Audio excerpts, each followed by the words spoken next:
بمناسبة الأحداث اللي بتحصل دلوقتي في التيك توك المصري، وكل يوم كده تلاقي تيك توك جديد مقبوض عليه، فأنا جايب لك مسلسل كان بيحكي الموضوع ده بشكل ذكي جدًا، وهو أعلى نسبة مشاهدة. فتعالَ أقول لك ليه مسلسل أعلى نسبة مشاهدة هو أكتر مسلسل واقعي تشوفه في الفترة دي. المسلسل بيتكلم عن شيماء ونسمة الاتنين الإخوات، ونسمة دايمًا كانت بتسعى نحو الشهرة وإن هي تبقى بلوجر معروفة، بس بتيجي مع شيماء حظ وهي اللي بتتشهر. المسلسل بيوريك الحياة في الميديا دي بتبقى عاملة إزاي، من بنت أصلًا فقيرة وتعليمها على قدها، وبيورّيك غيرة الإخوات من بعض، وإن الإخوات ساعات بيشوفوا إن اللي أخويا وصل له ده ما يستحقوش أنا اللي أستحقه. ولو هاحيي حد في المسلسل ده، فأول حد هاحييه هو المخرجة ياسمين أحمد كامل على الواقعية اللي قدرت تقدمها. مش واقعية بس في حكي القصة، بس كمان واقعية في الديكورات، في الشوارع، في البيت بتاعهم أصلًا لمّا كانوا فقرا يعني وكده.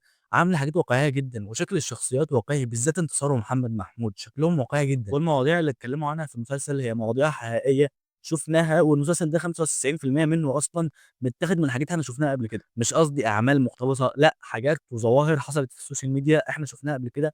المسلسل مجمّعهم كلّهم وضاربهم في الخلاط ومطلّعهم لك يعني. التمثيل في المسلسل كان كويس جدًا، بالذات من سلمى أبو ضيف. الدور صعب، الدور جديد عليها، كانت خيشت فيه في حاجات، مثلًا طريقة كلامها، إن هي لمّا كانت بتعرف الclimax بتاعها ومشهد دراما تقيل، كانت بترجع تتكلم كأنها سلمى أبو ضيف عادي. بس قشطة، هنتغاضى عن الكلام ده، وهي عملت الدور بشكل حلو أوي. ليلى زاهر برضه قدّمت الدور بتاعها بشكل كويس، وده أحلى دور أنا أشوفه ليلى زاهر، وأول مرّة أشوفها بتعمل شخصية بجد وبتمثل بجد. وطبعًا محمد محمود وانتصار كانوا قمة الروعة، بالذات انتصار كانت ضابطة الدور بتاعها جدًا. يمكن ما عجبنيش الكتابة في التلت الأخير بالذات، لإن هُم كانوا بيكتبوا في رمضان، فتحس كان في صربعة وعايزين نعمل حاجات غير الجمهور متوقعها، فطلّعوا أي حاجة. بس في الآخر هو كان بالنسبة لي مسلسل حلو جدًا، مسلسل واقعي، مسلسل بينقل الواقع. وبموضوع التيكتوكرز اللي اتحبسوا، أنا شايف إن بعد ما اتحقق معاهم، شوف مين مذنب ومين أجرم بجد واحبسه، وشوف مين بريء ومين اتضحك عليه وادّي له عقوبة خفيفة أو طلّعه براءة. بس بصراحة رجالة وزارة الداخلية عاملين شغل عالي جدًا، ولا ريال مدريد 2018. فلو أنت شُفت المسلسل اكتب لي رأيك تحت في الكومنتات،